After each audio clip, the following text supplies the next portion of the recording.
just was waiting for confirmation that it's working on YouTube.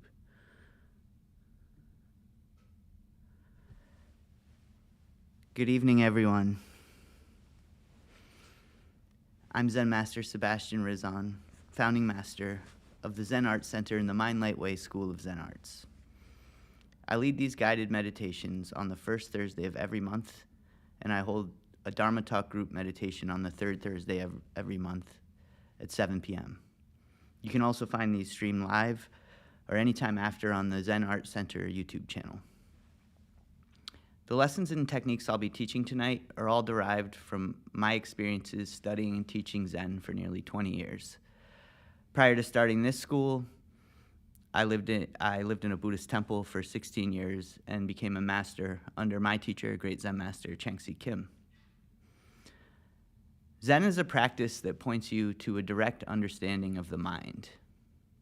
Traditionally, Zen practice uses koans, which are deep questions or statements that challenge you to gain a deeper understanding about the true nature of the mind. So the koan I give you today is, what is the mind? The mind is the origin of everything we know and perceive. It's the foundation of everything we experience. This means you need to understand the mind in order to understand what is at the core of your being. It's hard to find an agreement on what the definition of mind is. This is because mind is the origin of all words. This means that the mind supersedes words. So how can we understand what the mind is if it's beyond words? In Zen, we say that you have to experience it. The challenge is that the words, labels, and conceptual thoughts that we use to intellectually understand what the mind is hide the true nature of the mind. In order to experience the mind in its purest form, you need to clear it all out. This means that you need to let go of all of your thoughts, opinions, and desires. Then you can experience what remains when it's completely empty. In Zen, this is why we use meditation. We use our concentration to completely focus our mind so that we can experience the awareness that precedes our thoughts. In today's class, we're going to go through a series of meditations to help us focus our mind and guide us towards the experience of pure awareness. With that said, let's move into practicing some different types of sitting meditation to help us clear our mind. When we meditate, we'll sit with our legs crossed. You want to keep your back and neck straight. Try not to slouch.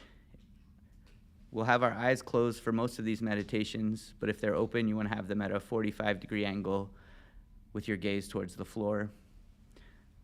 You'll have your hands in the mudra position, right hand, left hand, touching thumbs, centered in your lap. If you get uncomfortable during the meditation, you can stand up or stretch out. Just try to be respectful of the people meditating around you. Before we get started with the meditations, let's practice a breathing technique that can help you relax and prepare your body for meditation. Start by breathing a little bit slower and a little bit deeper than you do, usually. Visualize your heart in the center of your chest as you breathe.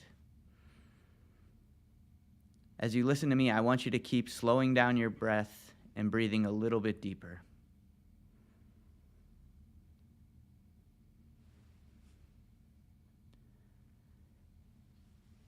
Feel your breath coming in through your nose and mouth, collecting all of the energy from your brain and moving it from your head into your heart. Imagine now that you're breathing with your heart. The purpose is to try to align our mind, heart, and body. You can also place your hand on your heart and close your eyes if you like.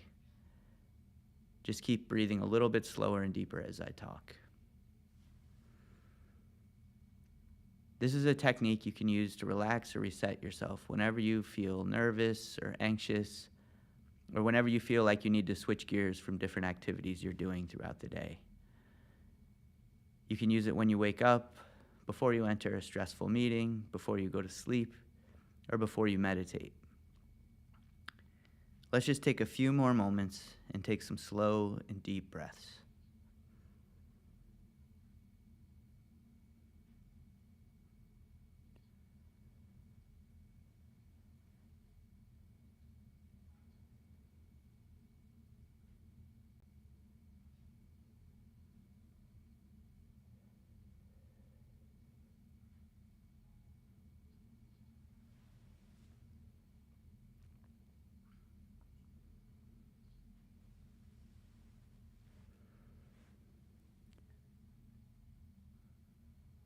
One of the most basic meditation techniques you can use is breathing meditation.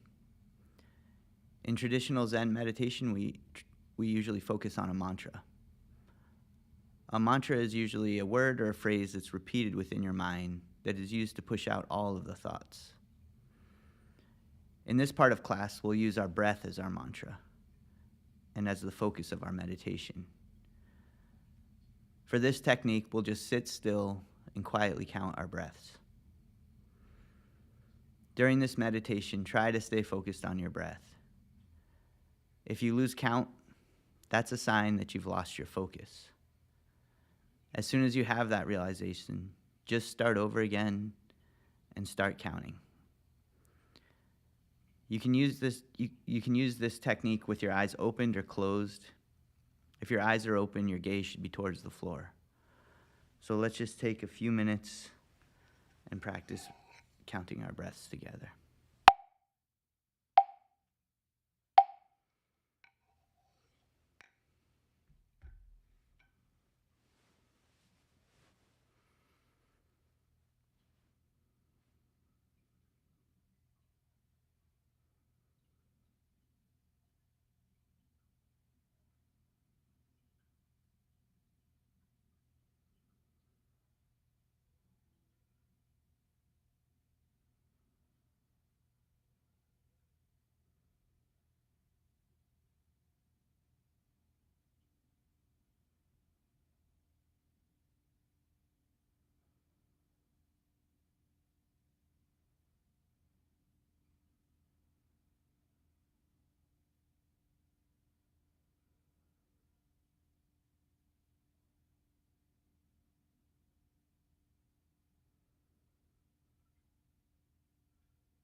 next meditation we're going to do is a sound meditation.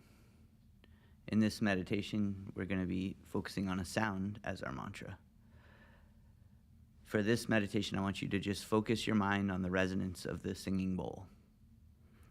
Let the sound waves push out all of your thoughts and clear your mind. If thoughts come, just let them go and return to focusing on the sound.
All right, you can open your eyes.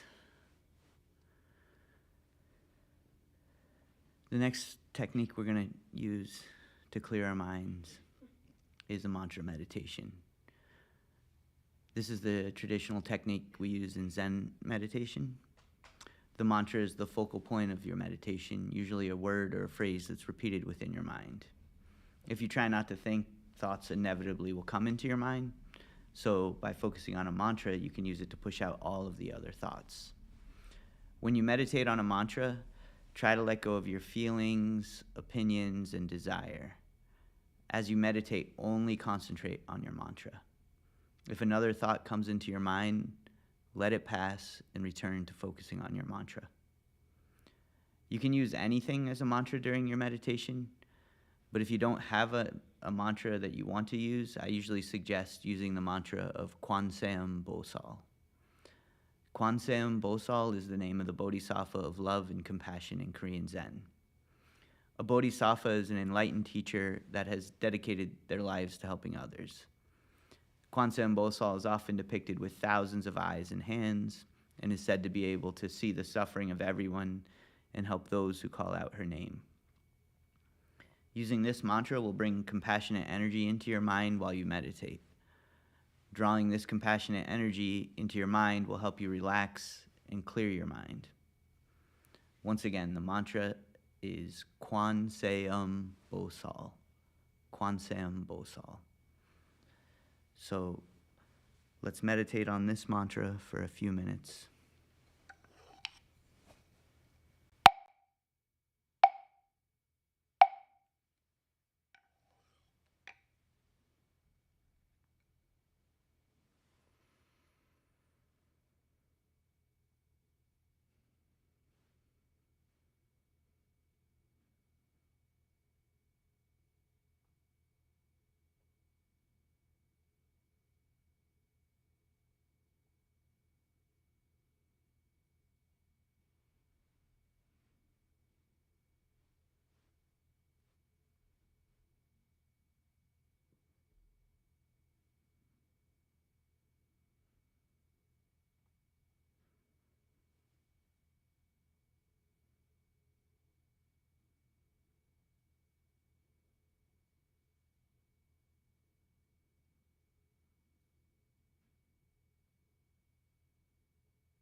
Open your eyes again. Now that we've used a few different methods of meditation to clear our mind, I'd like to point us towards a deeper understanding of our mind. I'd like you all to close your eyes for a moment again. I want you to imagine yourself floating effortlessly in a boundless space that is completely dark and silent. You can't see or hear anything. You can't smell, taste, or feel anything in your surrounding environment.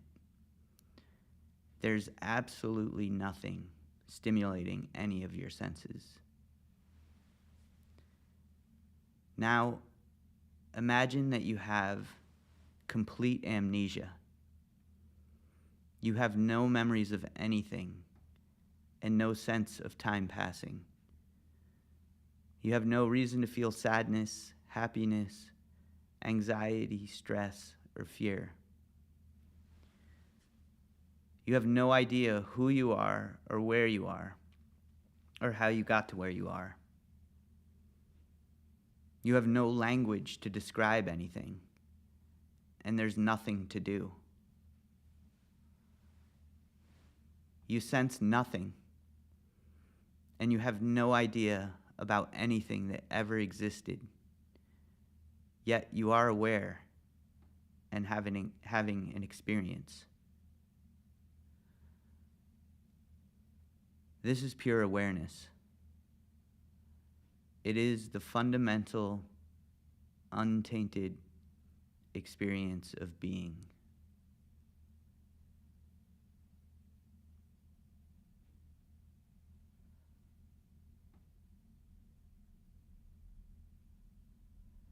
We all share this fundamental awareness.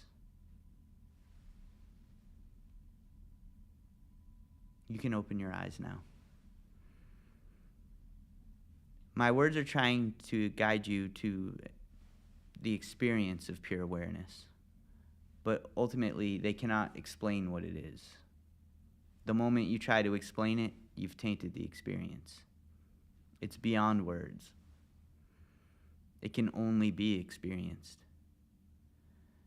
Zen teaching is trying to point you to that direct experience. Zen koans ask you to peel back all of the layers of experience until there's nothing left to peel away. For our final meditation, we're going to focus on a critical phrase. A critical phrase could be something like, "Who am I?" or "What is this?" For the next few minutes, we're going to focus on a critical phrase. A critical phrase should be something that points you to the very source of experience. When you meditate on a critical phrase, don't try to answer the question. Just focus on the question until your mind breaks free and you experience the awareness of a completely unhindered and unfettered mind.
These techniques we went over today can all be used to help you clear and experience your mind when you're in sitting meditation.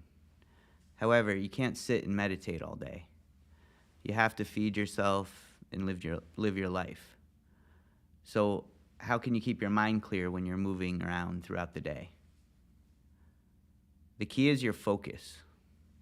You have to remain focused on whatever you're doing without letting your mind wander. You have to focus on whatever you're doing as if it's your mantra. This might sound simple, but it's not easy to do. For most people, it requires practice. One way you can practice this type of moving meditation is by doing an activity you enjoy. It could be an artistic endeavor like drawing or painting, writing, dancing, or making music. It could also be a sport or a physical endeavor like yoga or weightlifting, riding a bike, or doing martial arts. Engaging in a physically challenging activity will also make your body stronger, which is vital for maintaining your mental health. Even walking can be a form of meditation if you engage all of your senses to focus on your surroundings. This elevated awareness will not only enrich your experience of everything going on around you, it will help you learn how to keep your mind clear. Having a clear mind can have all sorts of practical benefits in your life. It sharpens your ability to focus and concentrate. A clear mind leads you to clear thinking, which helps you make better decisions. If you make better decisions, you have less stress, anxiety, and depression. If you practice some form of sitting and moving meditation a little bit every day, eventually you can turn everything you do into a meditation. You can be meditating while doing your dishes, cleaning your home, or doing your work at your job. If you want to have a clear mind, I suggest getting started by practicing 1 to 5 minutes of sitting and moving meditation every single day. You can also expand your practice as much as you'd like, but don't ever skip a day if you can help it. Always try to do at least 1 minute. This is actually not easy to do. Something always comes up. But it makes your mind incredibly strong if you can do this. Try it for the next month. Then come back here and tell me how you did. Let me know if it's made a difference in your life. When you do this type of meditation practice, over time, your mind will become more and more clear. When your mind is completely clear, you'll completely understand who you are and what is at the foundation of your being 100%. This means you'll completely understand your true nature. When you awaken this experience, this is what we call getting enlightenment. Then you'll understand the true nature of everything. If you want to reach this point, keep practicing and keep taking steps in that direction every day, and eventually you can get there.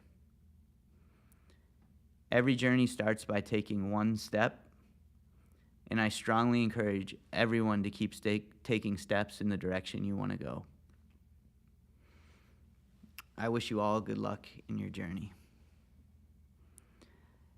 And I'll answer any questions you might have, as long as you have them. I'm going to just look at the chat too in case anybody has any questions. Anybody over there? Okay. Is awareness same as the conscious mind? Is what? Awareness same as the conscious mind? Because we have a conscious mind and a unconscious mind or subconscious mind. Oh, okay. So you're making the distinction. You're asking about the distinction between conscious and unconscious mind? But I didn't hear the first word you said. Awareness and conscious. Awareness and conscious. Is awareness the same as a conscious mind?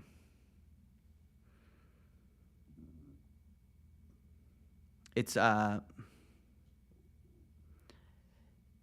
I want to be careful about how I address this because I think we have different understandings about what it means to be conscious and what it means to be aware.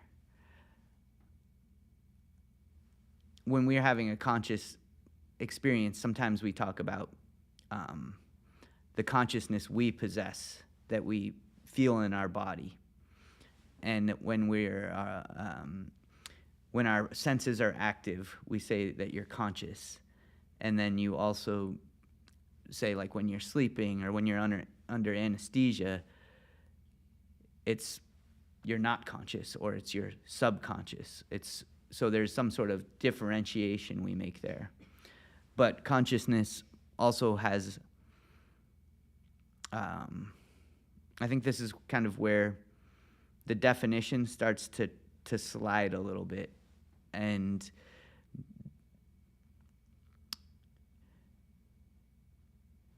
I use the word, and you also asked about mind, right? You asked about awareness specifically. But I use the word consciousness and mind kind of interchangeably. And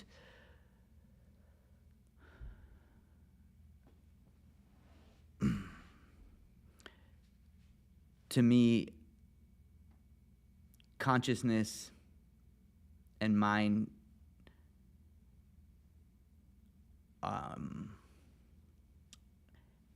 and awareness all precede our personal experiences. So they're something that goes through the universe or reality. So when your body is unconscious or not aware, there's still an awareness that other beings have. And so we all have some form of awareness. And when you strip away, like we were practicing in this one exercise today, when you take away all of your sense of self, there's just awareness. But if there's no self, then what's aware? So these ideas precede our own personal experience of them. They come from somewhere else, and they come out through our body, and we feel them through our body. But there's an awareness and a consciousness that precedes our body. I know it's kind of hard to wrap your mind around. So one of the stories you hear about Buddha is when he experienced enlightenment, he said, there's only one, or there's only one mind, or there's only mind, depending on the translation that you that you go by. I don't know if it translates directly into English. But if you think about it, like when you're so what does that mean? If there's only mind, or there's only one mind, that means the mind you have and the awareness you have is part of one.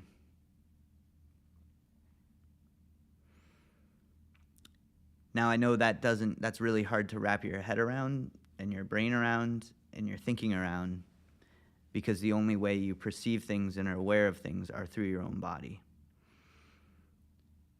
But what I would say is,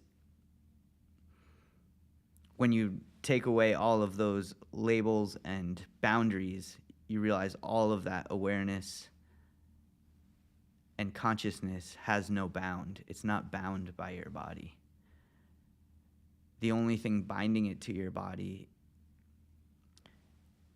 is that belief that it only exists in your body. And when you throw that belief away, you recognize that you're part of everything. And I know this still probably sounds very difficult to wrap your mind around.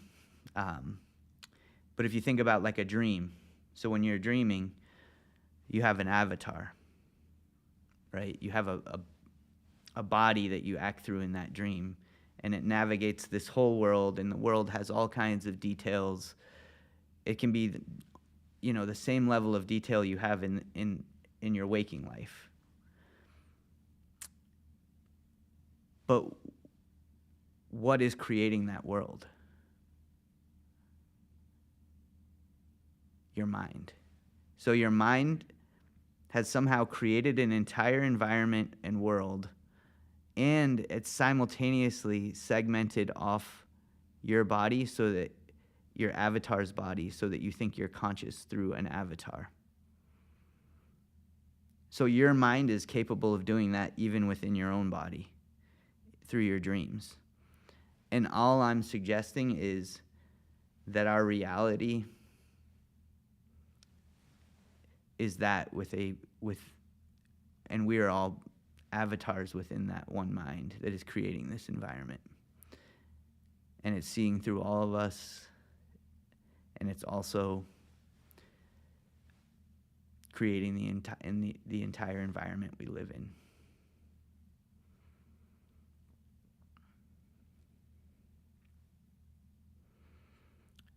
But I'm still trying to give you a metaphor to explain this. It's not you understanding what I'm saying and thinking, oh, that I can see how that, I can rationalize how that makes sense. It still doesn't give you that experience. And what I'm telling you is to keep going until you actually experience that for yourself. And you can find out if what I'm saying is true, but you have to look in order to find that out. It's not something anybody can tell you of or convince you of. But when I break it down, my explanations of this are all through experience. But when I try and assess the reality we live in and all of the data I can collect and everything I can observe about our reality and all of the science, it really still points to the same thing. That all of it, that it's consciousness first, mind first. Everything else is a product of that.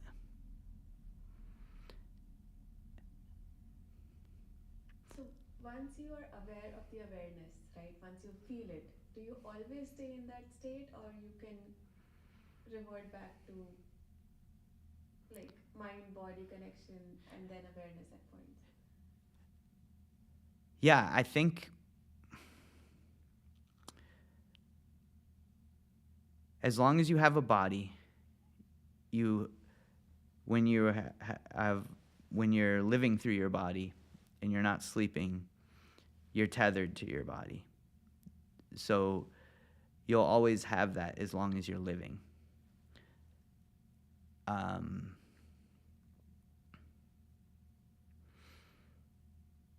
And I think most people I've talked to, when I explain to them what I'm saying, they have some sort of experience in their life where they've felt a oneness with everything around them through something they were doing or an experience. Oftentimes it's in nature. Sometimes it's in meditation. But for most people, that's very fleeting. So it comes and it goes. When you practice and train yourself and keep clearing your mind, that experience, that's what Zen practice is teaching you, is how to be prepared for those types of experiences so you know what to do with them. And then when you have those experiences, after you've been clearing your mind, then when you have that experience again, it becomes an eternal experience beyond time.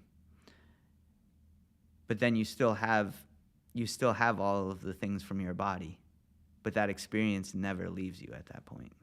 So once you reach that experience, the state of permanence where you have that experience, are you always in a state of bliss, or there are still different emotions? Because now you have detached from your mind and body, right? So, Well, yeah, I take a little exception. You said the state of permanence. It's a state of impermanence because everything is impermanent. And is it a state of bliss?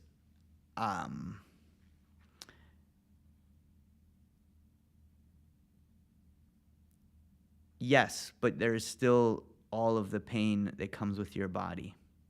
not the physical pain. Yes, all of those experiences that come through your body, as long as you're living, they still come through you. But the difference is you don't hold on to them.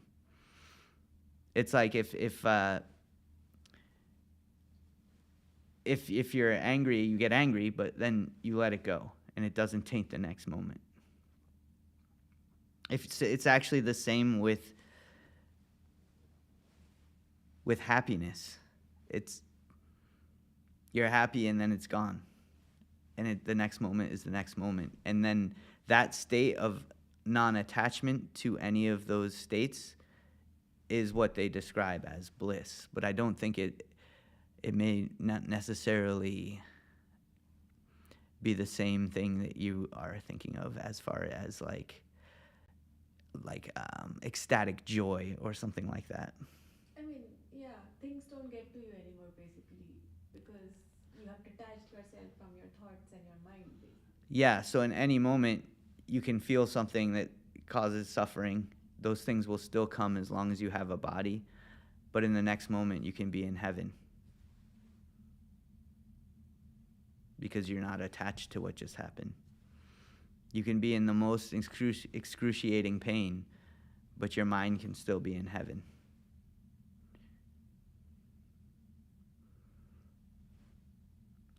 Because you know through experience, not just me telling you, that everything that all of these states and all of these words and all of these descriptions and feelings, all of those are impermanent.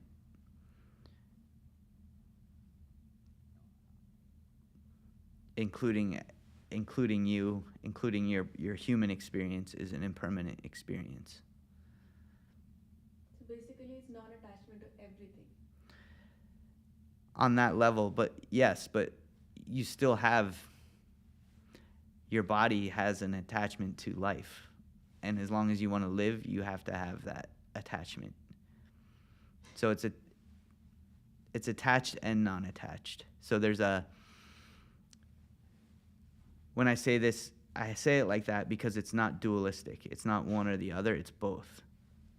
But you don't have to be attached to life, right? Like, I am alive, I am okay. I am not alive, that's okay too. So you don't need an attachment. You are attached, physically attached to your body, but you don't have to be attached to life.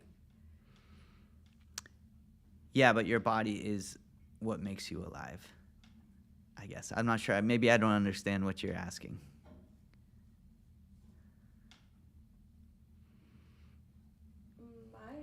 I mean, yeah, I think we might be on different understanding, but when you say we are attached to life, right? But if you're not attached to life, like in the broad sense, you are attached to your body physically because you have a body. But in the sense of like, I'm okay if I'm dead tomorrow or I'm not alive tomorrow. So that is like non attachment to life, right? Right. But if you have the momentum of birth, life, and death, then you come back because that's the momentum carries you to another life. Only when you take away all of the momentum that goes from moment to moment are you truly not attached to life. But then that's not attachment that's created by you. That's the universe that has created that attachment, right? So, Well, the mind precedes universe. Universe is another concept of mind. Life is a concept of mind. So when you throw all of those out, there's nothing to be attached to. Does that mean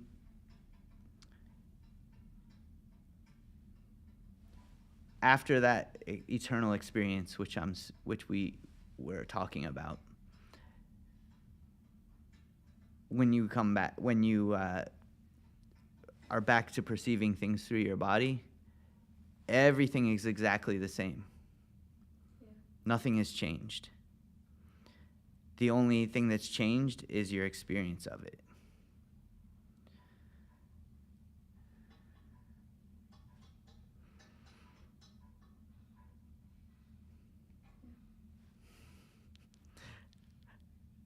Feel free to ask a follow-up question. I don't know if you want to think about it for a second or if you have another one. Still processing. Okay. Do have a question in the chat. I'm going to read it. It's difficult for me to understand how to focus in moving meditation. Do I only focus on the sensations?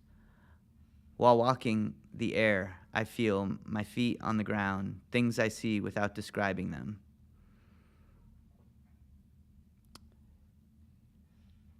Yes, I think that is one way to think about moving meditation. The important thing is keeping focused in each moment, not letting your mind wander, not trying to be too attached to what you're thinking about, staying focused on the moment. And that's why I typically try to tell people to expose themselves to it through a certain activity which is very focused, like an art practice or something physical like yoga or biking, because that kind of forces you to focus your mind on exactly what you're doing. And if you lose focus, you start to make mistakes in what you're doing, and it becomes a very clear indicator about whether or not you are really focused. And it's like doing any exercise. You get better and better at doing it, and then you're able to more easily apply it to other things that you're doing, such as things that are less engaging, like doing your dishes, where it's very easy to let your mind wander, or cleaning your room, or working at your job. Once you've practiced that exercise of focusing, then it becomes much easier to keep your mind from wandering in each moment. And then when you're applying that through everything you're doing in your day, then your mind, it will still, until you practice this over and over again, it'll still wander, but then you will just learn, no, focus back, bring your focus back to the center, bring it back to what you're doing. And you just keep that practice up over time, and then it becomes an automatic reaction. As soon as your mind wanders, it becomes back to the center. And then when you're living like that, then you're, to circle it back to what you're saying, then you're no longer attached to anything except for the moment. And that is where, even if things are going, you're having physical pain or something, by completely focusing on the moment, you pass through holding on to that pain and making it, it doesn't taint your next moment. It's still physical pain, but you're not attached to it in the same way.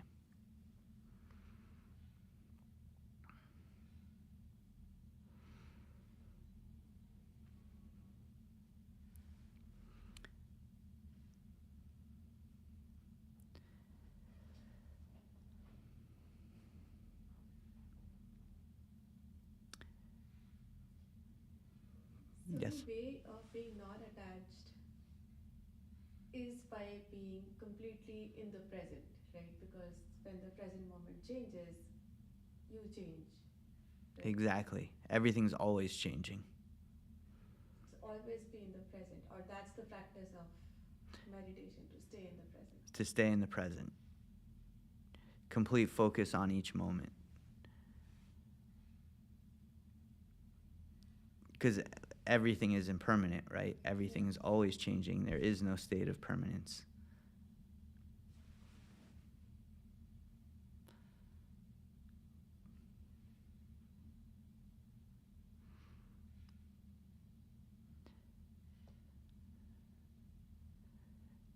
Just, I know it's it's hard to intellectually understand because it's not the way we typically view the world.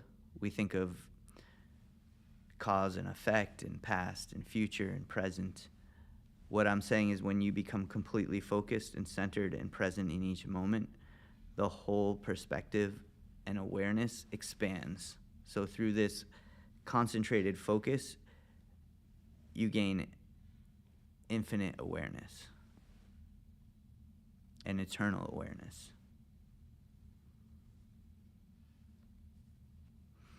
And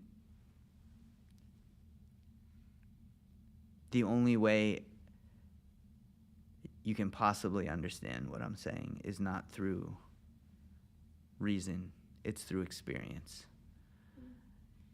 Even if you have doubt about what I'm saying, that's okay.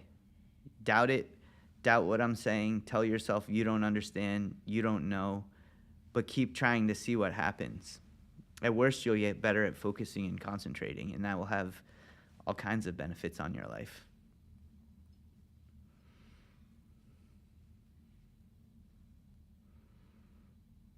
So when you say you can choose to endure suffering, right? Suffering need not be permanent. By staying in the present at every moment, that's how you choose to endure suffering, or That is the way. that is the way? Because mostly suffering comes from past or the future. Exactly. It comes from your mind wandering out of the present moment.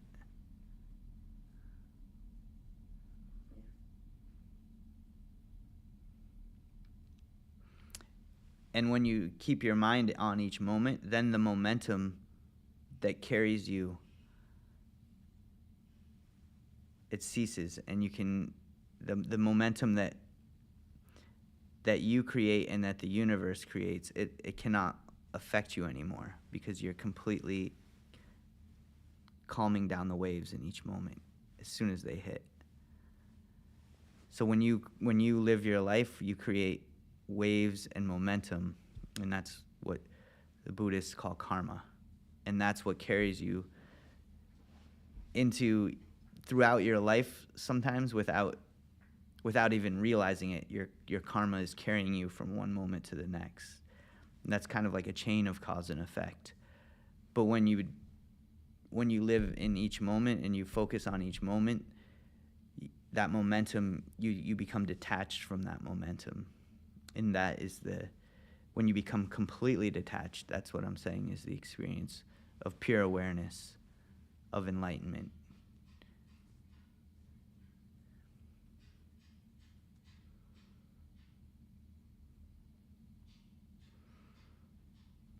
Can you live like that forever? Like, or you have to remind yourself, right, to be detached from everything.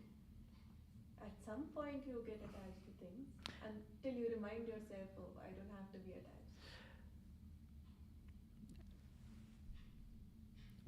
What I'm suggesting is if you keep practicing, you keep clearing, and you completely clear your mind, anything comes in, goes. It comes and goes. It comes and goes.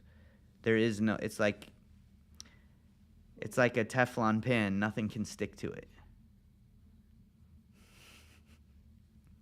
I can only speak in metaphors, so I apologize if my metaphors are kind of funny.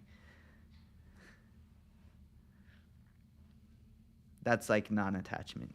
Everything still happens the same to me and you and Buddha or whoever your chosen deity is, or everything, any person who lives and has a human experience has all kinds of things that happen to them. What you would think of as good and bad. The difference is they don't stick. They don't stick to the mind. They fall through and gone.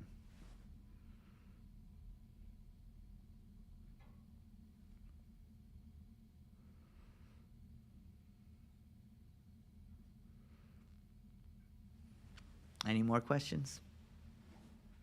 We can continue this conversation, and maybe next time you can bring up more questions. But definitely, I really do like your questions. They're very challenging to come up with the right words. But I really encourage you just to keep going. I think I know you told me you've been meditating a lot, so just stay on that track. I think you'll get more and more glimpses to what I'm talking about, and it'll start to make more sense. But just keep going, because just keep peeling back those layers until you can't find any more to peel back. Then you'll know you're there. So next question. Okay, one more question. Feel free to end it anytime. No, that's okay. I like it. So when you say peel back the layers, right? What layers are we talking about here? The layers that the layers of thinking, of conceptual thinking, of conceptualizing things, thinking, putting words onto them, saying that reality is made of physical things and atoms and molecules and particles. Peel all those away. See what happens when you peel back all those layers of understanding and keep digging deeper and deeper and deeper, and saying, what's under that? I don't know. Keep looking. What's under that? Keep looking. It's like until you cannot peel back anymore, and you get there and you say, now I see it. Now I understand it. Now I've experienced it. What is at the very foundation? What is everything built on?